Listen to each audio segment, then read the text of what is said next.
بسم الله الرحمن الرحيم نحمده على رسوله الكريم أما بعد فأعوذ بالله السميع العليم من الشيطان الرجيم بسم الله الرحمن الرحيم صلاة والسلام عليك يا رسول الله وعلى آلك وأصحابك يا سيدي يا حبيب الله.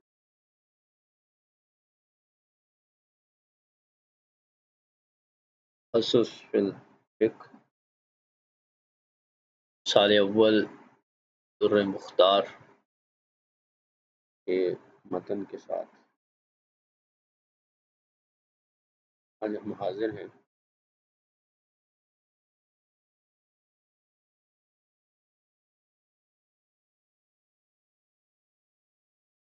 آج کی گفتگو کا کچھ حصہ ہم نے پڑھ لیا تھا، لیکن دوبارہ یہاں سے شروع کریں گے کہ اگر واقف نے شرط رکھی تھی اپنے لیے وقف کو بدلنے کی شرط استبدال اپنے لیے، تو اندسانی امام یوسف کے نزدیک جائز ہے یہ، اور اسی پر فتویٰ ہے۔ اور پھر یہ شرط لگائی اس نے کہ وہ اس وقف کو بیچے گا اور اس کی قیمت سے دوسری زمین وقف کے لیے خریدے گا اگر وہ چاہے تو یہ بھی جائز ہے۔ تو دوسری میں بھی اسی طرح کر سکتا ہے جیسے پہلے میں، اگرچہ اس نے دوسری میں شرط ذکر نہ بھی، پھر اسے تیسری سے بدلنا چاہے تو نہیں کر سکتا، اس لیے کہ وہ کم ثابت ہوا تھا شرط کے ساتھ پہلی میں، اور والشرط وجد فی الاولی لا فی الثانیہ، تو شرط پہلی میں پائی گئی ہے دوسری میں۔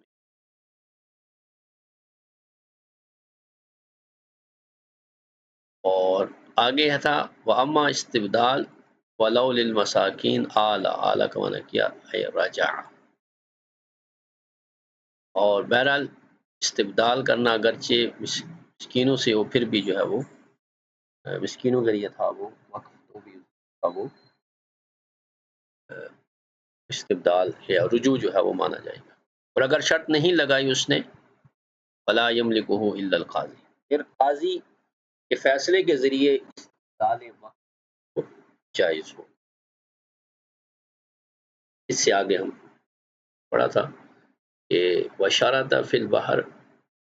روجہ علی الانتفاع بالکلیت وقون البدل عقارا والمستبدل قاضی الجنہ المفسر بذی العلم والعمل۔ تو صاحب بحر الرائق نے اس کے لیے جو قید لگائی تھی کہ اگر قاضی بدلے تو سب سے پہلے تو یہ ہے کہ وہ وقف جو ہے وہ بالکلیہ قابل انتفاع نہیں رہا، پھر جس کو بدل کے طور پر لیا جا رہا ہے وہ بھی عقار ہونا چاہیے، یعنی زمین جاگیر ہونی چاہیے، جائیداد ہونی چاہیے، یعنی وقف زمین کا ہونا چاہیے۔ اور مستبدل جو ہے یعنی اس کو بدلنے والا وہ قاضی جنت ہونا چاہیے، جس کی تفسیر کی ہے ذی العلم والعمل، کہ وہ قاضی عالم باعمل ہو، یعنی فاسق نہ ہو۔ فاسق جو ہے وہ استبدال وقف نہیں کر سکتا۔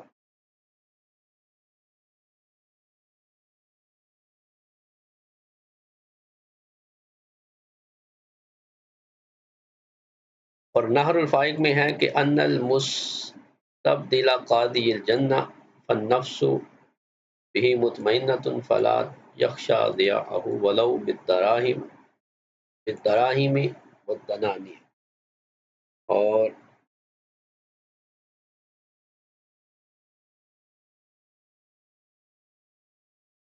صاحب نہر الفائق نے بیان کیا تھا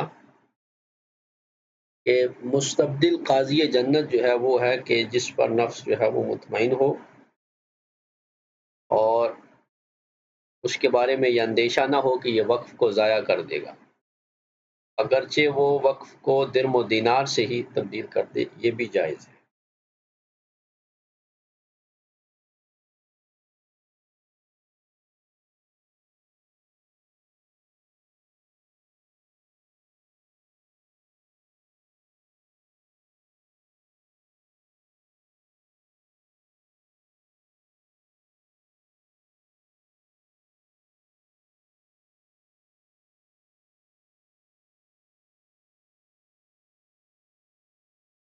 وقضا لو شرط عدمہ،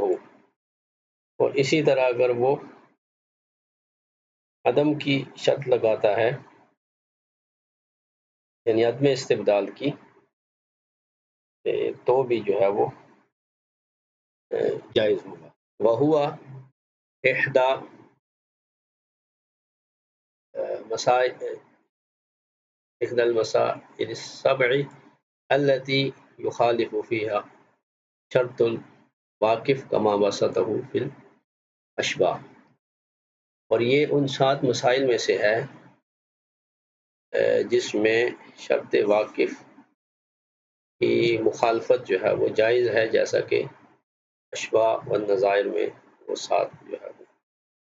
وہ مسائل بیان کیے۔ ویسے تو ہونا چاہیے شرط الواقف کا نص شارع ہے، لیکن 7 جگہوں پر جو ہے وہ شرط واقف کا لحاظ نہیں رکھا جائے گا۔ وزاد ابن المصنف فی ظواہرہ، یہ ظواہر جو ہے یہ اشباح کا حاشیہ ہے، جیسے کہ علامہ شامی نے اس کو بیان کیا، یہ فی ظواہرہ سامنتاً، تو یہ ظواہر جو ہے فی حاشیتی ظواہر الجواہر علی الاشباح والنظائر، تو اس میں 8ویں شرط بھی ہے، وہ یہ ہے کہ اذا نص الواقف ورأى الحاکم ضم مشارف جاز الوسیع، کہ اگر واقف نے کسی معاملے میں صراحت کی ہو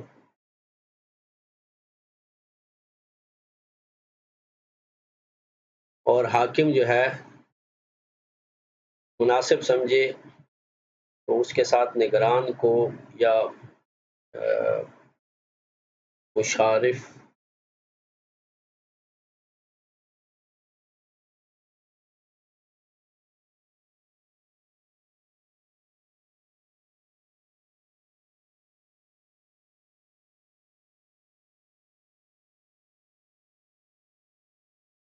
کو شامل کر لے تو یہ بھی جائز ہے،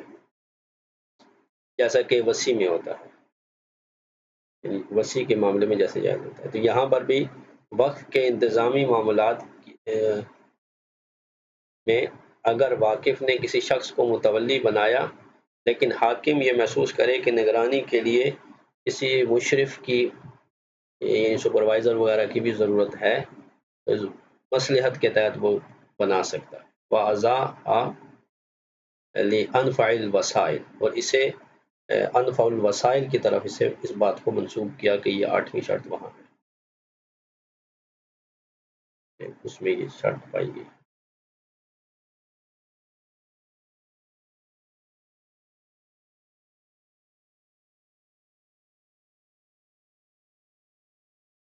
جیسے وصی کے ساتھ کسی اور کو ساتھ ملایا جاتا ہے تو یہ درست ہے، اسی طرح یہاں پر بھی قاضی اگر دیکھے کہ متولی کے ساتھ کسی اور کا بھی ہونا ضروری ہے تو وہ بھی شامل کر سکتا ہے۔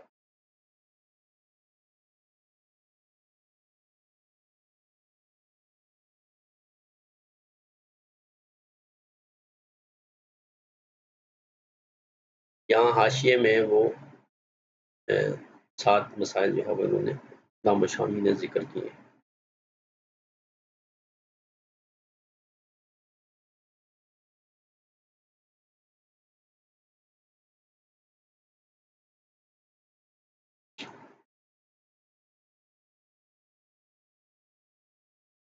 آگے فرماتے ہیں لا یجوز استبدال العامر الا فی اربع،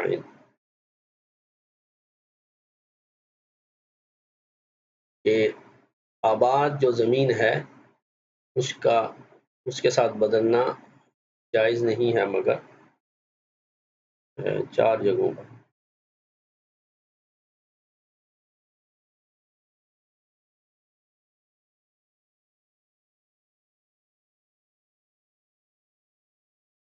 پہلی یہ ہے لو شرطہ الواقف، اگر واقف نے شرط لگائی ہو،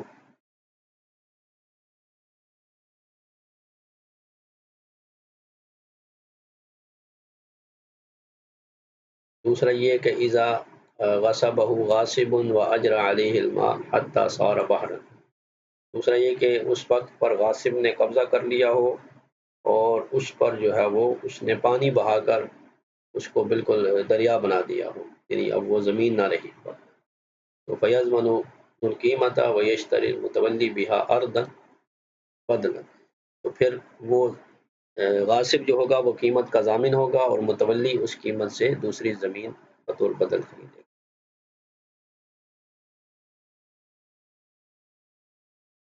تیسری صورت جو ہے وہ یہ ہے کہ این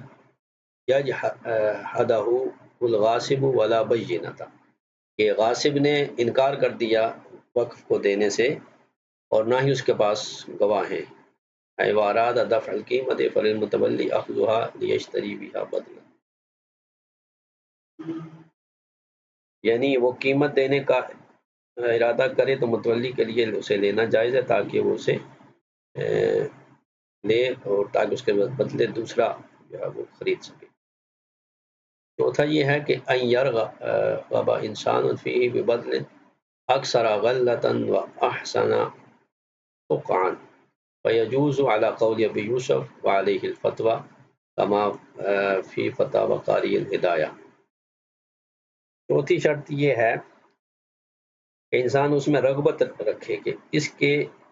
بدل کا غلہ زیادہ ہے، یعنی جس کو بدلنا چاہ رہا ہے استبدال، اس میں غلہ جو ہے وہ آمدنی جو ہے وہ زیادہ ہے اور وہ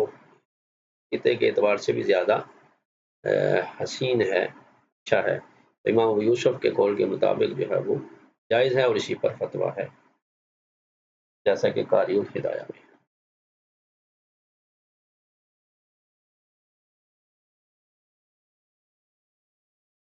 اور صاحب نہر نے اپنی کتاب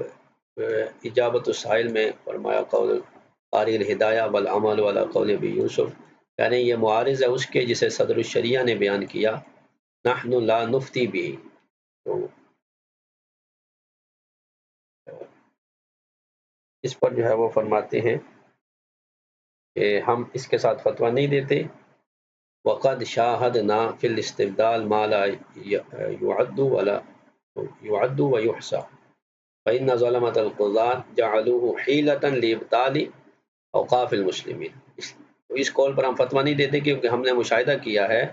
کہ استبدال وقف میں بہت سارے جو ہے وہ ہیلے بہانے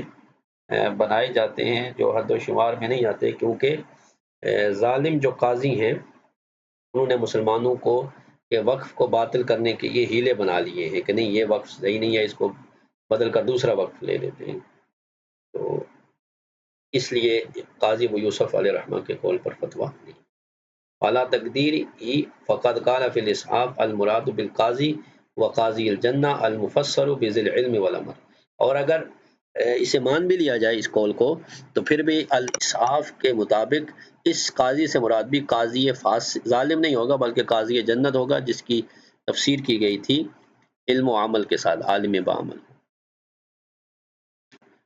اور آگے فرماتے ہیں وَلِعُمْرِي إِنَّ هَذَا أَعَزُّ مِنَ الْكِبْرِيتِ الْأَحْمَرِ، اور فرماتے ہیں میری عمر کی قسم بلا شبہ یہ کبریت احمر سے زیادہ معزز ہے۔ وما رآہ الا لفظا یذکر بل احر فیہ الصد خوفا من مجاوزۃ الحد، تو فرماتے ہیں میں اسے نہیں دیکھتا مگر لفظ جو ذکر کیا گیا میں مناسب حدود تجاوز کر کے خوف، یعنی تجاوز کی وجہ سے اس کو جو ہے وہ بند کیا گیا ہے کہ لوگوں کا مال ہڑپ کر لیں گے۔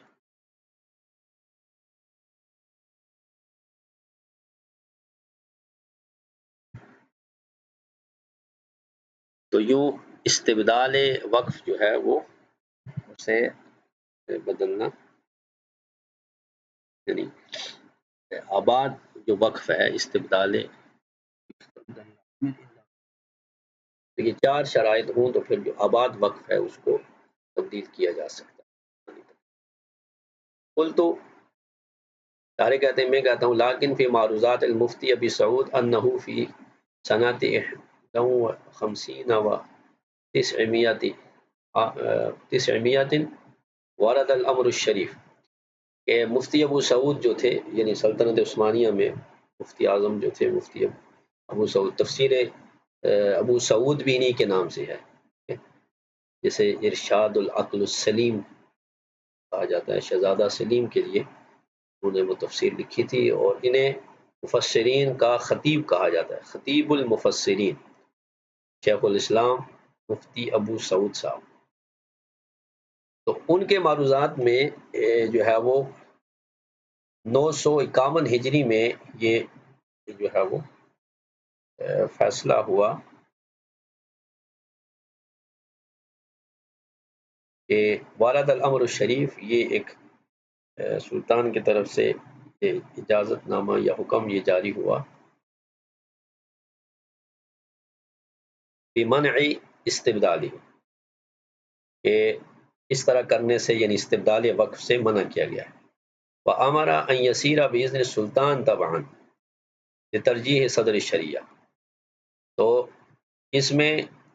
قاضی کے امر کے ساتھ ساتھ بادشاہ کی اجازت یعنی سلطان کی اجازت بھی طبعاً ضروری ہے، تاکہ صدر الشریعہ کا قول جو ہے وہ ترجیح پا جائے۔ صدر الشریعہ سے مراد صاحب وقایہ ہیں، ٹھیک ہے نا، طرح وقایہ کے جو مصنف ہیں وہ مراد ہیں، تو وہ چونکہ وہ متون میں سے ہے تو اس لیے کہا کہ جو قاضیوں کو اختیار دیا گیا تھا کہ وہ استبدال وقف کر سکتے ہیں، تو اسے مشروط کر دیا گیا اذن سلطان کے ساتھ، یعنی اذن سلطان بھی ہوگا تو جو ہے وہ وقف ہوگا، انتہی الیحفظ، اسے محفوظ کر۔ وفیہا ایضاً، اور اس میں یہ بھی تھا یعنی اس معروضات میں ملفوظات میں کہ لو شرط الواقف العزل والنسب وسائر التصرفات لمن يتولى من أولاده ولا يدخلهم أحد من القضاة والأمراء وإن دخلوهم فعليهم لعنة الله هل يمكن مداخلتهم۔ یہ سوال کیا گیا کہ اگر واقف نے شرط لگائی کس کی، معزول کرنے کی، مقرر کرنے کی، اور تمام تصرفات میں کس کے لیے، اپنی اولاد میں سے متولی ہونے کی شرط لگائی، اور یہ بھی ساتھ کہا کہ اس میں قاضیوں اور عمراء کا میں سے کسی کا کوئی عمل دخل جو ہے وہ نہیں ہوگا، ان کی مداخلت نہیں ہوگی، اور اگر وہ مداخلت کریں گے تو ان پر اللہ کی لعنت ہو۔ تو کیا اب قاضیوں کا اور عمراء کا اس واقف کی جو متولی اولاد ہے ان میں مداخلت کرنا جائز ہے کہ نہیں؟ تو فاجاب بأنه في سنة 44 و900 944 ہجری میں یہ شیخ الاسلام نے فتویٰ دیا کہ قد حررت هذه الوقفیات المشروطۃ هكذا، تو انہوں نے فرمایا کہ ایسے اوقاف تحریر کیے گئے ہیں جو اس طرح کی شرائط کے ساتھ مشروط تھے۔ المتولون لو من الامراء یعرضون للدولة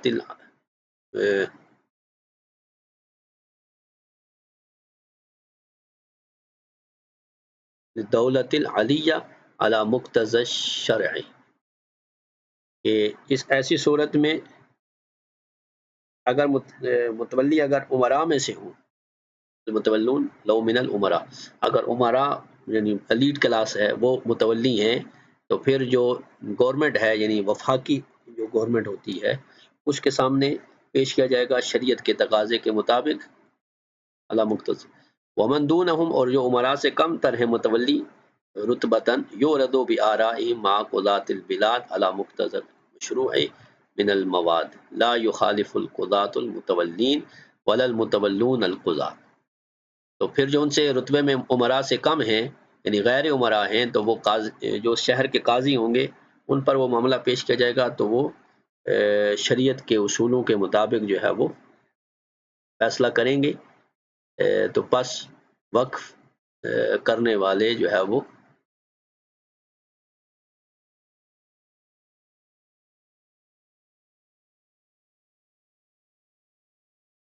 تو اگر اس میں قضات جو ہے وہ متولین کی مخالفت نہیں کریں گے اور متولی جو ہوں گے وہ قاضیوں کی مخالفت نہیں کریں گے۔ بہذا ورد الامر الشریف، تو اس طرح یہ جو سلطنت عثمانیہ میں یہ شاہی فرمان جو ہے جاری ہوا۔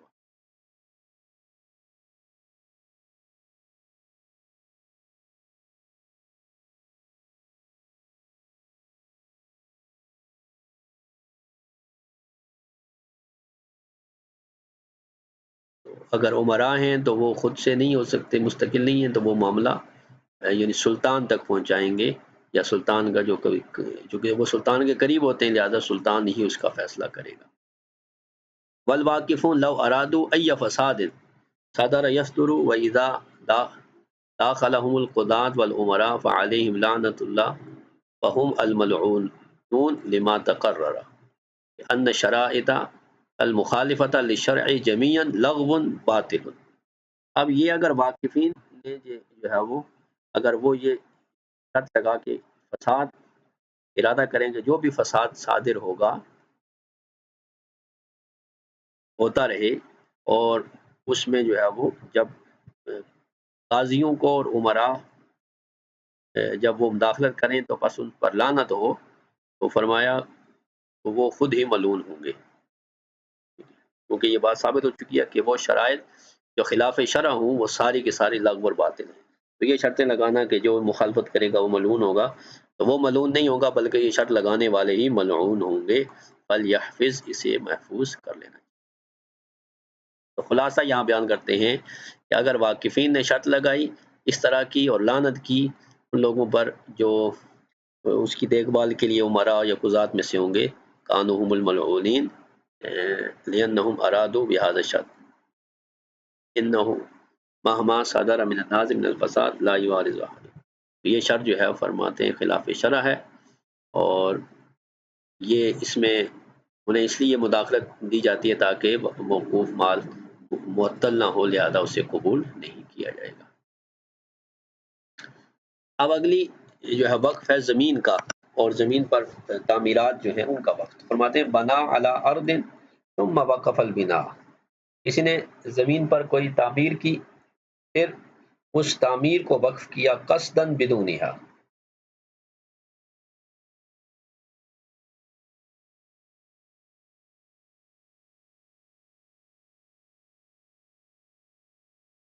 پھر بالارادہ زمین کے بغیر وہ عمارت اس نے وقف کر دی، تو اب صورت کیا ہے کہ ان الارض مملوکۃ لا یصح،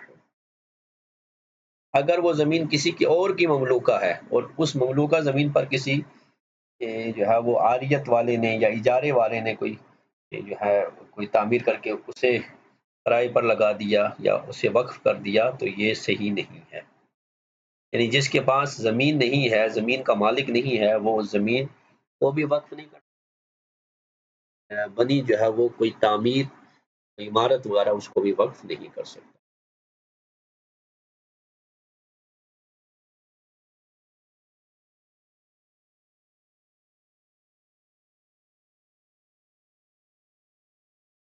یہ احتراز ہے اس وقت سے کہ جس میں جو زمین کے تابع ہو، تو وہ جو زمین کے تابع ہے یعنی زمین کو وقف کیا، تو اب زمین کے اوپر جو عمارات ہوں گی وہ بھی وقف ہو جائیں گی، جو بلا اختلاف جائے گی۔ ثم اعلم ان العلامہ قاسم افتى انه لا يصح وقف البناء بدون الارض۔ پھر شیخ قاسم ان کو طلوبغا اصحاب ترجیح میں سے ہیں، انہوں نے فتویٰ دیا، صاحب فتح القدیر کے یہ شاگرد ہیں، اور ابن حجر اسقلانی کے بھی حدیث میں یہ شاگرد ہیں، بیک وقت محدث بھی ہیں اور فقیہ بھی ہیں، شیخ قاسم القطلبغا۔ انہوں نے نخبہ کی جو ہے غالباً پہلی شرح لکھی تھی، تو شرح شرح جو ہے نخبہ کی، اس میں جب بھی قالت تلمیذ آتا ہے تو اس سے مراد شیخ قاسم آتے ہیں۔ تو یہ حدیث میں شاگرد ہیں ابن حجر اسقلانی کے، اور فقہ میں شاگرد ہیں صاحب فتح القدیر کے۔ انہوں نے فتویٰ دیا انه لا يصح وقف البناء بدون الارض، تعمیرات کو بغیر زمین کے وقف کرنا یہ جائز نہیں ہے، اور اسے منسوب کیا الی الاصل للامام محمد، یعنی امام محمد کے جو اصل ہے مبسوط، اور الی ہلال ابن یحییٰ البصری والخصاف، تو ہلال بن یحییٰ کی طرف بھی اور امام خصاف کی طرف بھی، وإلی الواقعات والمزمرات۔ وقال فرمایا یحتمل هذا المنع ان یکون لا لعدم التعارض، تو اس میں انہوں نے فرمایا کہ یہ منع کرنا اس بات کا احتمال رکھتا ہے کہ اس کی وجہ اس کا متعارف نہ ہونا ہے، بل لأن غیر المنقولات تبقی بنفسها مدتا طویلتا، جبکہ یہ وجہ ہو کہ غیر منقولہ اشیاء بذات خود طویل مدت تک باقی رہتی ہیں، پس وہ رہنے والی بخلاف البنا فإنه لا بقاء له بدونها، کیونکہ تعمیر جو ہے وہ زمین کے بغیر نہیں باقی رہتی، اس لیے اس کا وقف نہیں، فلا یتم التخریج، لہذا اسے اپنی ملک سے نکالنا نہیں پایا گیا، فثبت انه باطل بالاتفاق والحکم به باطل۔ آگے شامی فرماتے ہیں کہ لیکن باہر میں ذخیرہ سے ہے کہ تعمیر کو وقف کرنا بغیر اصل کے وقف کے یہ جائز نہیں ہے، اور یہی صحیح ہے، لأنه منقول وقفه غیر متعارف، لیکن منقول کا وقف جو ہے وہ غیر متعارف، یعنی تعمیر جو ہے وہ منتقل ہو سکتی ہے، اس کا جو مٹیریل ہے۔ وإن كان أصل البقعة موقوفة على جهة قربة فبنى عليها بناء ووقف بناءها على جهة قربة أخرى اختلفوا فيه، لیکن اگر اصل زمین بھی وقف ہے کسی اور مقصد کے لیے اور اس پر تعمیر بھی بنا کی جائے کوئی عمارت وغیرہ اور اسے وقف کیا جائے کسی اور مقصد کے لیے، تو اس میں اختلاف ہے، لیکن درست یہ ہے کہ وہ بھی صحیح ہے۔ اب یہاں پر مناظرہ ہے ابن شحنہ مع شیخ ہی علامہ قاسم فی وقف البنا۔ ابن شحنہ جو ہے یہ بھی ہمارے بزرگ ہیں، تو انہوں نے جو ہے وہ اپنے شیخ کے ساتھ جو ہے وہ مناظرہ،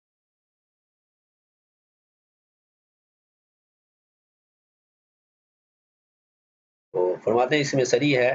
هذا صریح کہ بیان الا تعدم الجواز کونہ غیر متعارف، تو یہ غیر متعارف ہے، لا لما ذکر علامہ قاسم، نہ وہ جسے علامہ قاسم نے ذکر کیا کہ فحیث تعرف وقفہ جازا، پس جہاں اس کا وقف متعارف ہوگا وہاں یہ جائز ہوگا، وہذا خلاف وعن هذا خالفہ تلمیذہ علامہ عبد البر بن الشحنہ بعد ما جرى بینہما کلام فی مجلس سلطان الملک الظاہر، تو یہ ان کا آپس میں مناظرہ ہوا سلطان ملک الظاہر کی مجلس میں، تو انہوں نے کہا کہ جہاں عرف نہیں ہے وہاں جائز نہیں ہے، جہاں عرف ہے وہاں یہ جائز ہے۔ انہوں نے کہا کہ بے شک لوگ قدیم زمانے میں نحو میتی سنہ و الی الآن الی جوازی، 200 سال پہلے بھی اور اب تک جو ہے وہ اس کے جو ہے وہ جواز کے قائل ہیں، والاحکام بھی من القضاة العلماء متواترہ، اور علماء و قضات سے اس کے بارے میں احکام جو ہے وہ متواتر ہیں، والعرف جار به فلا ينبغي ان يتوقف، تو لہذا عرف بھی جاری ہے تو بس اس میں توقف کرنا مناسب نہیں ہے۔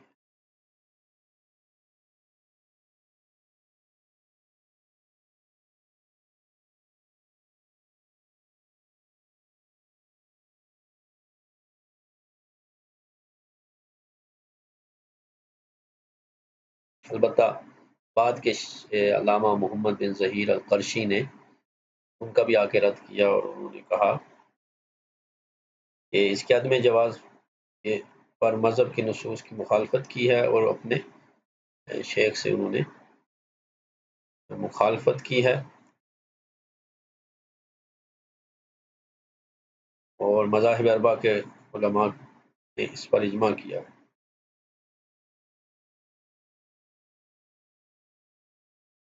علی علمہ و قبولہ، یعنی ابن شحنہ نے اپنے شیخ کی مخالفت کی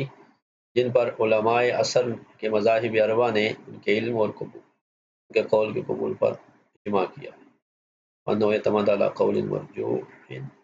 انه احتج بالعرف وعمل القضاء والعرف لا يصادم المنقول وحكم القضاء بالمرجوح لا ينقل، تو فرماتے ہیں کہ یعنی ابن شحنہ نے قول مرجوح پر اعتماد کیا، اور یہ کہ اس نے عرف اور قاضیوں کے عمل سے استدلال کیا، اور عرف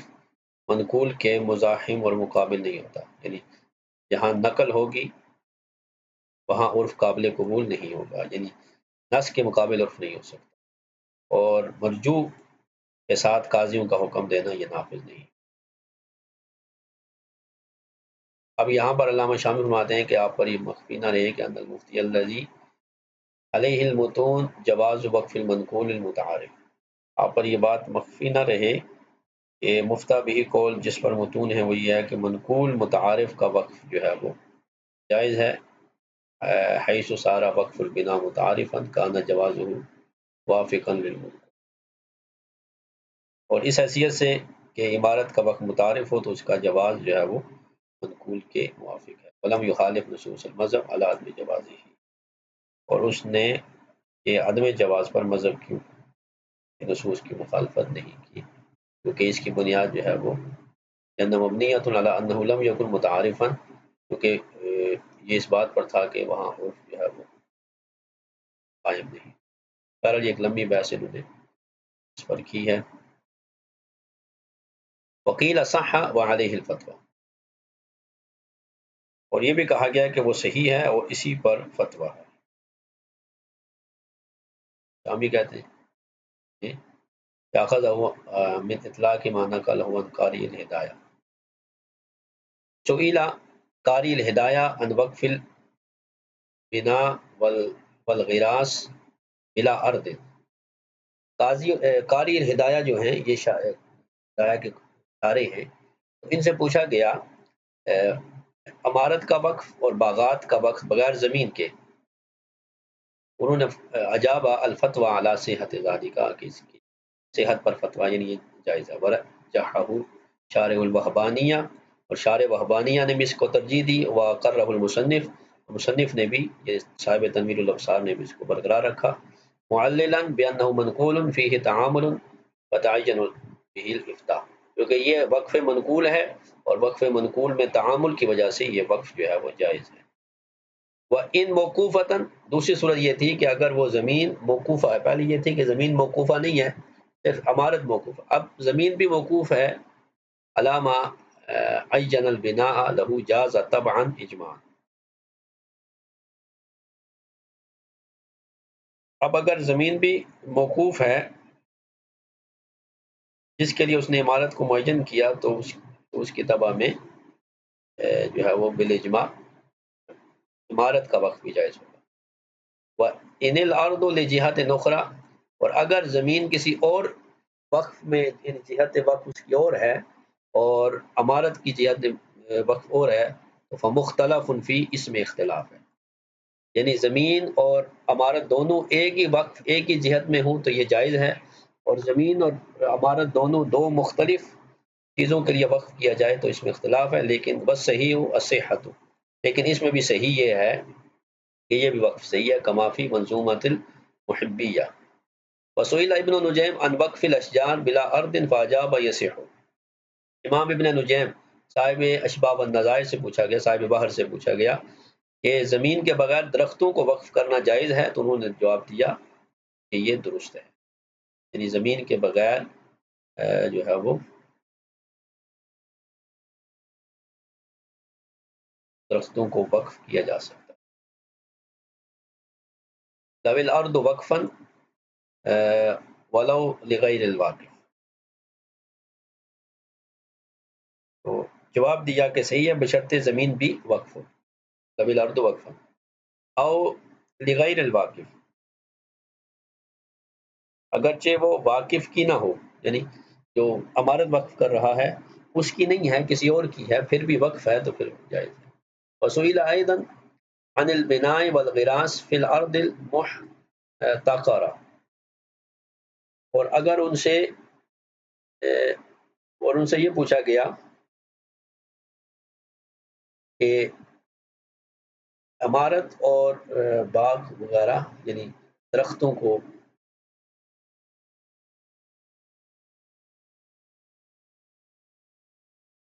کے بارے میں، تو حل یجوز بیعہ ووقفہ، تو کیا ان کا بیچنا اور ان کا وقف کرنا جو ہے وہ جائز ہے، یعنی ارض محتقرہ، تو احتقرہ کا معنی ہے حقرا وظاہر ان یکون، اس کا معنی روکنا اور منع کرنا ہے. تو استحقار سے مراد عقد اجارہ کرنا ہے، جس سے مقصود زمین کو باقی رکھ کر اس کی منفیت کو دینا ہے. وَهَلْ يَجُوزُ وَقْفُ الْعَيْنِ الْمَرْهُونَةِ أَوِ الْمُسْتَأْجِرَةِ، اور کیا وہ زمین جس کا یعنی وہ زمین جو رہن رکھی گئی ہے یا اجرت پر دی گئی اس کا وقف جائز ہے؟ فَأَجَابَ نَعَمْ، انہوں نے جواب دیا ہاں جائز ہے. وفی البزازیہ، اور بزازیہ میں ہے لا یجوز وقف البنا فی ارض عاریت، جو عاریت پر زمین لی گئی ہے اس کا وقف جو ہے وہ جائز نہیں.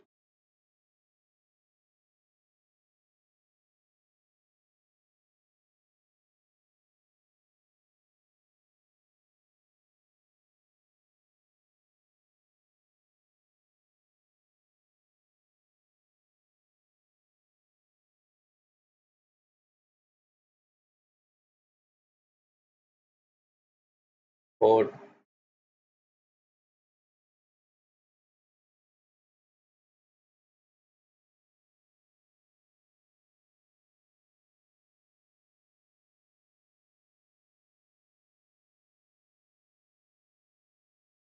آگے اس سے آگے کیا ہم کرتے ہیں؟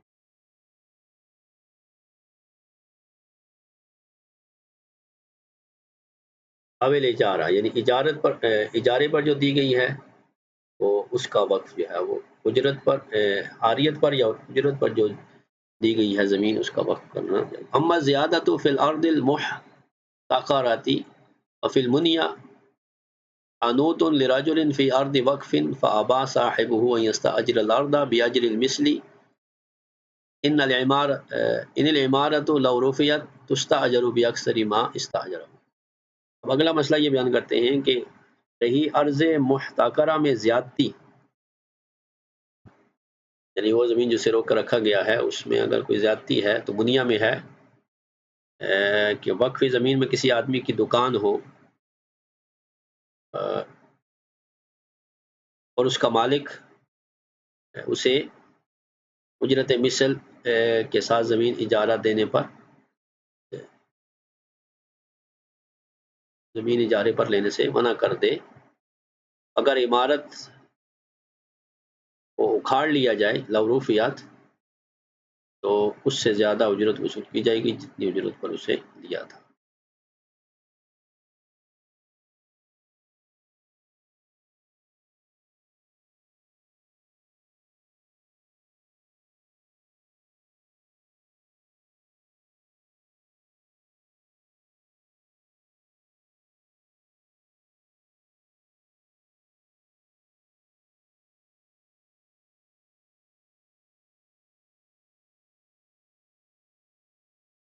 یعنی اگر کسی شخص کی دکان وقف کی زمین پر ہو اور وہ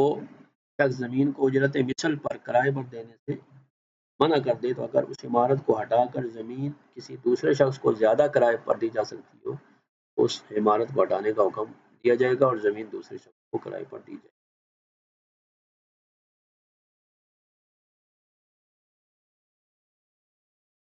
امرا برفع العمارت وتؤجر لغیرہ، عمارت کو اٹھانے کا حکم دیا جائے گا اور کسی اور کو اجرت پر دیا جائے گا. وَإِلَّا تُتْرَكُ فِي يَدِ بِذَلِكَ الْعَاجِبُ، اور اگر ایسا نہیں ہو سکتا تو پھر اسی کے بعد جو ہے وہ باقی رہے گی.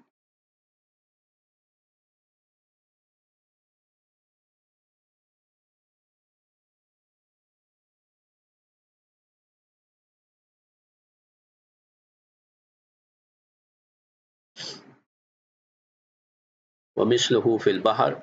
اور اسی کی مثال بحر الرائق میں ہے.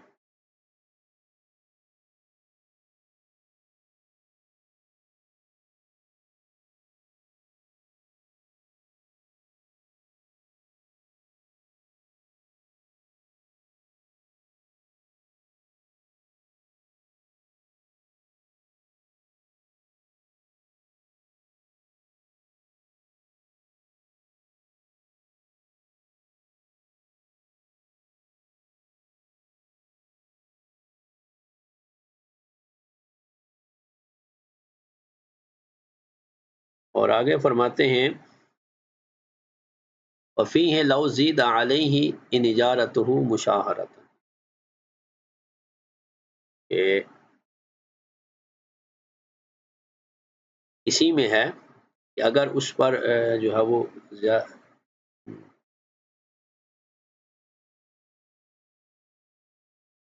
اجارہ جو تھا وہ زیادہ کیا جائے، لو زید علیہ ان اجارتہ مشاہرۃ، تو یعنی اس کا اجارہ جو ہے وہ اگر ماہانہ کے طور پر ہے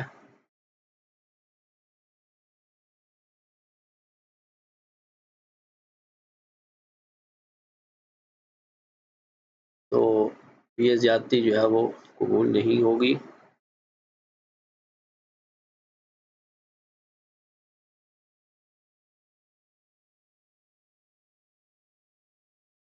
تفصح عند رأس الشہر، تو پھر مہینے کے اختتام پر جو ہے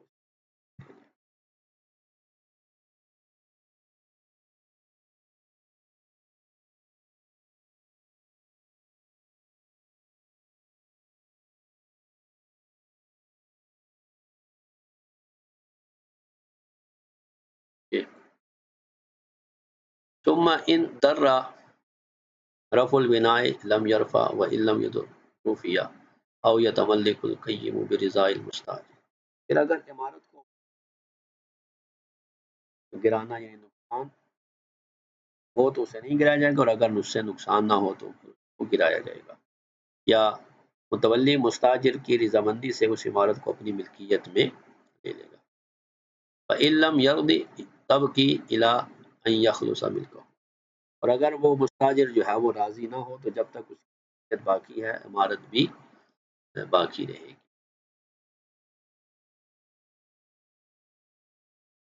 اب آگے ہے باقیہ لو اجارتہ مسانحۃ اجارتہ مسانحۃ او مدت طویلۃ، اگر اجارت پر جو ہے وہ دکان کا بعض دفعہ کرایہ لے لیتے ہیں یا طویل مدت کے لیے، اس سے بھی زیادہ، وظاہر انہ لا تقبل زیادۃ دفعا للضرر علیہ ولا ضرر علی الوقف، تو اگر اجارہ سالانہ یا طویل مدت کے لیے ہوتا